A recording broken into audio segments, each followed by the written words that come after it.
ini terjadi pada pH netral yaitu 6,5 sampai 10. Bisa juga apabila kalian mau menentukan suatu sampel yang sifatnya basa, maka harus dinetralkan dulu. Dinetralkannya dengan apa, Bu? Dengan mempergunakan boraks atau magnesium oksida atau MgO atau natrium bikarbonat. Kenapa harus dinetralkan? Nanti jawabannya di slide selanjutnya ya. Jadi kalau misalkan yang kalian pakai itu nanti kan sampelnya NaCl karena sekalian standarisasi kan. NaCl kan netral, jadi nggak usah dinetralin lagi. Tapi kalau misalkan nanti suatu saat di industri, di tempat kerja kalian mau menentukan Cl yang sampelnya itu bersifat asam, jadi kalian harus menetralkan dulu, yaitu dengan mempergunakan si senyawa-senyawa ini atau zat-zat ini ya. Tahu dari mana dia udah netral? Tinggal dicek nanti sama lakmus. Jadi lakmus merah tetap merah, lakmus biru tetap biru. Tapi kalau ada pH meter bisa juga mempergunakan pH meter. Nah, yang harus kalian ingat pada saat titrasi dengan mempergunakan AgNO3, karena AgNO3 itu sifatnya reduksi fotokimia atau dapat tereduksi dengan adanya cahaya, maka pada saat kalian titrasi harus mempergunakan buret yang warnanya coklat. Disebutnya buret apa? Ya, buret amber glass. Ini tadi kenapa pH-nya 6,5 sampai 10? Ini jawabannya. Kalau pH-nya terlalu besar daripada 10, berarti kan dia bersifat basa. Ingat kan faktor-faktor yang mempengaruhi pengendapan adanya pengaruh pH. Jadi kalau pH-nya tinggi, maka pengendapannya tinggi. Kenapa tinggi? Karena ada ion OH. Jadi si Ag+ yang ada dalam buret itu, kalau misalkan suasana terlalu basah, dia akan bereaksi dengan OH membentuk 2AgO. 2AgO itu sifatnya tidak stabil. Dia akan cenderung berubah menjadi Ag2O berupa endapan hitam. Sehingga kalau misalkan endapan ini terbentuk, maka volume yang keluar dari buretnya akan semakin banyak. Jadi AgO itu tidak hanya bereaksi dengan Cl, kromat, tapi dia juga bereaksi dengan OH. Jadi volume yang keluarnya lebih banyak. Jadi kadarnya yang didapat lebih besar dari yang seharusnya. Selain itu TA-nya juga sulit diamati karena ada endapan hitamnya. Sekarang ini kalau pH-nya asam atau lebih kecil dari 6,5. Kalau asam itu kan ada H+. Jadi si kromat akan bereaksi dengan H+, karena kan si kromat negatif bereaksi dengan yang positif, membentuk HCrO4. HCrO4 ini sama tidak stabil, jadi akan terurai lagi menjadi senyawa yang lebih stabil, yaitu dikromat. Kalau terbentuk dikromat itu emang gimana, Bu? Nggak boleh, karena dikromat itu sifatnya mudah larut, jadi dia tidak akan membentuk endapan. Jadi nanti warna yang dihasilkannya itu yang harusnya merah bata malah tidak akan ada endapan merah bata. Terus-terusan aja warnanya putih, nggak akan TA-TA. Jadi harus dihindarkan pH di bawah 6,5. Ini tadi udah. Nah, ini konsentrasi kromat. Konsentrasi kromat itu kan harus 5%. 5% itu setara dengan atau ini nih, yaitu 0,005 molar. Kenapa harus kromatnya 5%? Itu merupakan konsentrasi ideal ya. Jadi kalau misalkan si konsentrasi kromatnya terlalu rendah, lebih kecil dari 0,005, maka akan memerlukan penambahan konsentrasi Ag+ yang berlebih untuk mengendapkan Ag kromat. Hal itu merupakan sumber kesalahan dari titrasi. Jadi kalau kromatnya tidak 5% atau di bawah 5%, maka Ag yang keluarnya itu menjadi lebih banyak untuk menghasilkan Ag kromat. Jadi nanti balik lagi sama seperti sebelum-sebelumnya, jadi Ag yang keluarnya akan lebih besar, lebih banyak, jadi kadarnya juga akan lebih banyak atau lebih tinggi dari yang seharusnya, jadi tidak akan akurat gitu. Tadi udah dijelasin ya yang ini. Jadi kalau misalnya terbentuk dikromat, dia tidak akan terbentuk endapan Ag kromat kalau terbentuk dikromat, karena si dikromat ini merupakan endapan yang mudah larut. Ini adalah metode Moore. Metode Moore ini dilakukan untuk titrasi Br dan Cn dalam basa lemah, yaitu yang tadi pH-nya antara, kalau basa lemah berarti 9-10 gitu, bisa dengan mempergunakan metode Moore. Sedangkan untuk ion I- dan CNS, si Moore ini tidak dapat dilakukan. Kenapa? Karena dia tidak visible karena ada atau akan terjadi adsorpsi oleh endapan. Jadi yang harusnya terbentuk Ag kromat, malah dia tidak akan membentuk Ag kromat karena si imin sama CNS-nya itu malah dia akan mengadsorpsi duluan ke Ag kromatnya gitu. Kebayang gak sih? Jadi ini kan AgCl. Ini AgI sama AgCNS.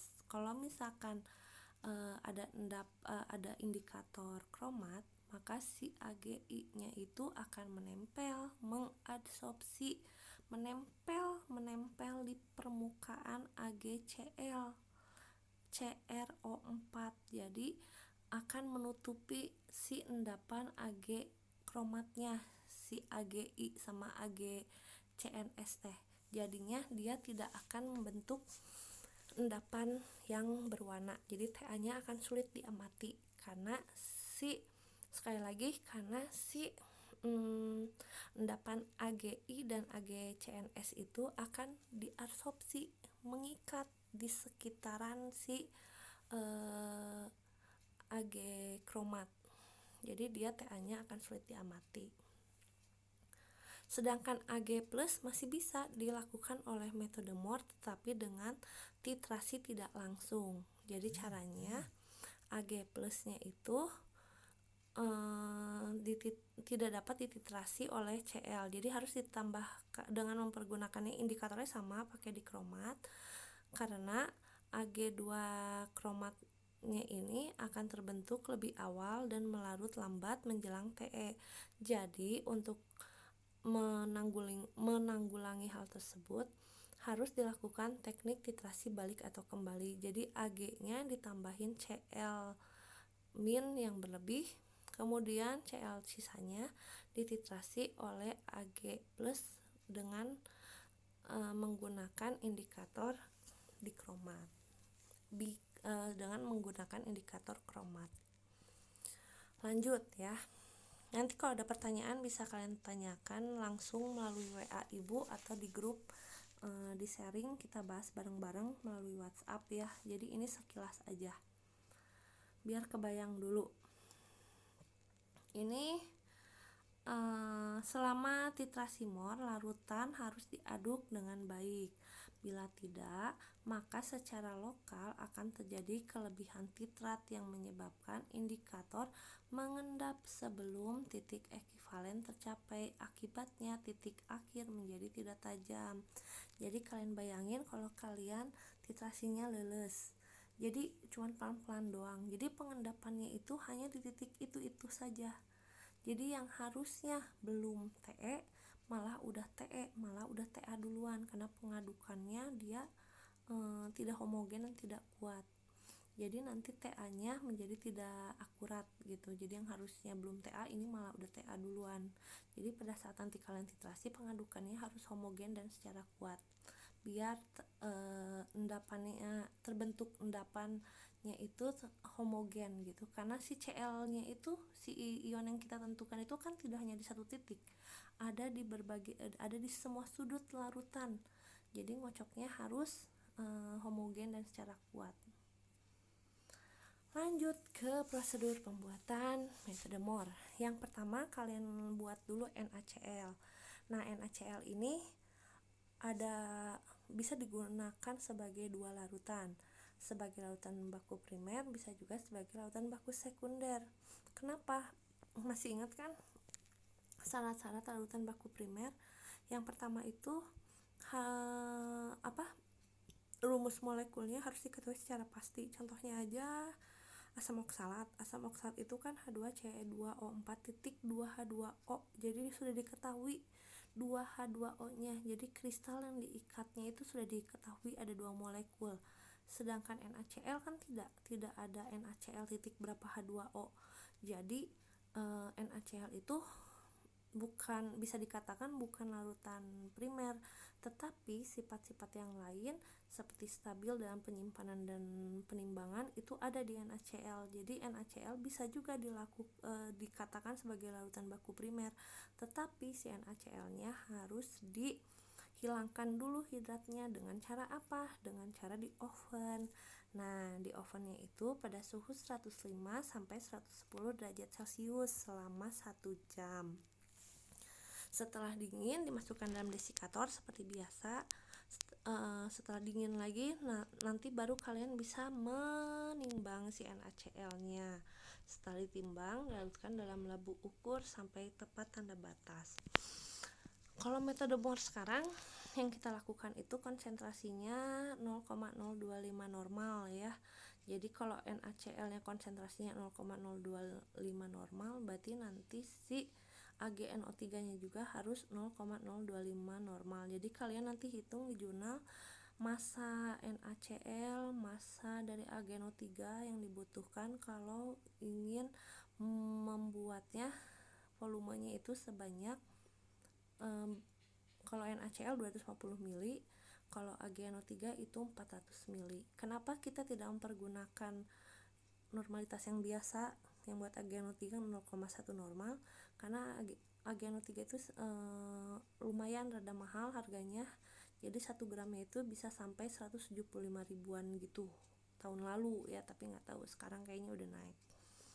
Jadi kita meminimalisir biaya, diturunkan konsentrasinya 0,025 normal. Masih bisa diamati untuk praktikum kalau normalitasnya 0,025 normal, tapi kalau konsentrasinya di bawah 0,025 normal nanti TA-nya akan sulit diamati kalau untuk AgNO3.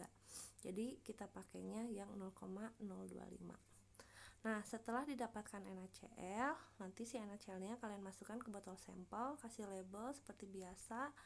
Kita sudah dapat si larutan NaCl. Yang kedua kalian buat yaitu larutan AgNO3. Nanti kalian nimbang seperti biasa, boleh di neraca analitik, boleh di neraca teknis karena nanti juga kan akan distandarisasi, jadi nggak masalah menimbang di mana juga, asal jangan acak-acakan. Karena kalau acak-acakan nanti AgNO3-nya itu kan asalnya warnanya putih. Nanti kalau misalkan kalian pas nimbang tercecer nggak akan kelihatan karena warnanya putih, tapi nanti kalau sejam 2 jam lama kelamaan dia akan berubah menjadi hitam kecoklatan, terus berubah lagi jadi hitam, itu Ag2O, dan itu sulit untuk dibersihkan. Jadi pada saat nimbang si AgNO3 itu harus hati-hati, harus teliti, jangan sampai ucat acret, karena selain tadi akan akan ada noda-noda hitam, selain itu harganya mahal ya, jadi harus hati-hati. Karena tadi reaksinya reduksi fotokimia ya, karena dia si AgNO3 ini merupakan larutan baku sekunder, jadi nanti dibuatnya di beker gelas aja. Setelah dibuat di beker gelas, nanti kalian tinggal pindahkan ke botol sampel. Botol sampelnya harus yang berwarna coklat atau yang gelap, ditutupin sama solasi yang hitam atau bekas kiranti, apapun itu pokoknya yang gelap, karena tadi balik lagi reduksi fotokimia ya. Dapat reduksi kalau ada cahaya matahari menjadi Ag2O. Jangan lupa setelah itu di labelin. Jadi udah 2 larutan kan, larutan NaCl, larutan AgNO3, dan yang terakhir penetapan kadar. Sebelum penetapan kadar kita juga harus menentukan atau membuat, jadi satu kelas membuat larutan larutan indikator kromat untuk sakelasen gitu, 1 atau 2 orang aja yang bikin.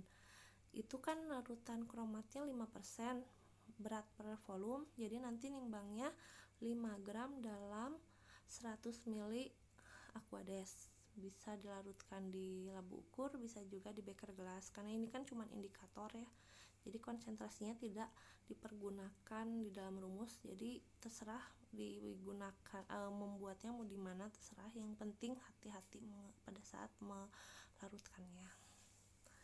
Lanjut prosedur terakhir yaitu standarisasi konsentrasi AgNO3 dan penetapan kadar Cl dalam sampel NaCl. Jadi ini tuh caranya, yang pertama kalian biasa setting buret dan lain-lain, udah biasa kan ya. Pokoknya nanti yang di dalam labu Erlenmeyer itu isinya adalah 25 ml NaCl 0,025 normal, tapi ini nanti NaCl nya bisa berubah normalitasnya ya, pakai normalitas baru yang dihasilkan dari perhitungan gram NaCl yang kalian timbang. Jadi kan nanti dihasilkan normalitas NaCl baru kan, jadi ininya nanti kalian rubah normalitasnya. Terus ditambahkan indikator kromat. Indikatornya kalau di prosedur ada yang 1 mili, ada yang 2-3 tetes, itu nggak apa-apa, tapi biasanya 2-3 tetes juga sudah dapat memperlihatkan perubahan warna pada saat titik akhir titrasi ya. Setelah ditambahkan kedua larutan ini, baru kita titrasi sama AgNO3. Setelah titrasi, asalnya dia akan berwarna kuning. Kuning itu dari warna apa? Dari warna si kromat. Setelah itu dititrasi, awal titrasi itu dia akan membentuk endapan berwarna putih. Endapan putihnya teh siapa? Endapan putihnya itu adalah AgCl. Jadi ini pada saat awal titrasi dia itu akan berwarna putih karena terbentuk AgCl dan ada CrO4 2- atau kromat yang jomblo karena si Ag belum memilih si kromat, karena si Cl nya kalau di awal titrasi dia masih banyak kan, masih kan 25 mili, berarti masih banyak banget si Cl minnya. Jadi si kromatnya itu dia masih nganggur, masih jomblo kalau awal titrasi, karena tadi kelarutan AgCl itu lebih kecil daripada kelarutan kromat. Jadi yang mengendap duluan adalah AgCl. Ini pada saat TA. Pada saat TA berarti ada keadaan di mana semua Cl minnya sudah berubah menjadi AgCl. Jadi Cl yang 25 milinya itu semuanya sudah berubah jadi AgCl.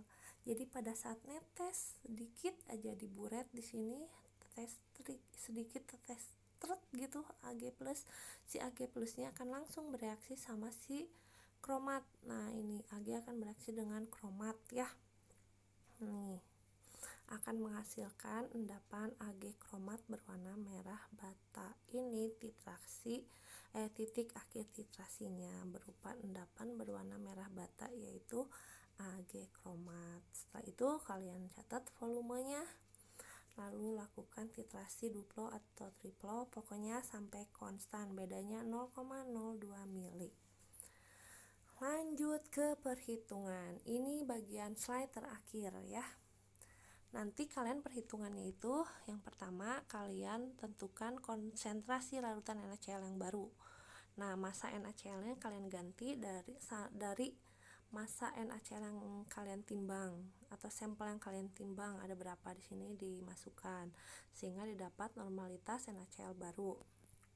Kemudian dari si volumenya ini standarisasi ini perhitungan standarisasi AgNO3 seperti biasa, rumusnya Vn AgNO3 sama dengan Vn NaCl standar. Si V AgNO3 nya itu dari ini yang tadi, yang di sini, yang volume yang udah konstan yang kalian catat.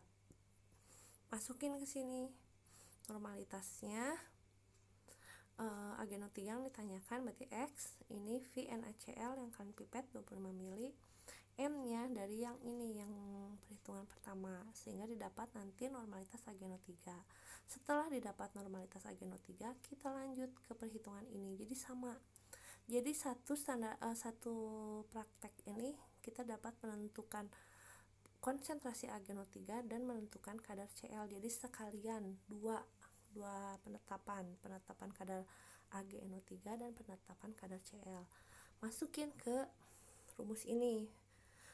FP atau faktor pengenceran dikali VN-AgNO3 kali AR. Cl per miligram sampel dikali 100 sehingga didapat kadar atau persen ion Cl, di mana Fp ini adalah faktor pengenceran, yaitu filabo per pipipet. Dan selesai. Any question silahkan tanya melalui WhatsApp. Sekian dari Ibu. Nanti pokoknya kalau nggak ngerti tanya aja di WhatsApp ya. Assalamualaikum warahmatullahi wabarakatuh. Semangat pagi, jangan loyo, semangat belajar. Dadah.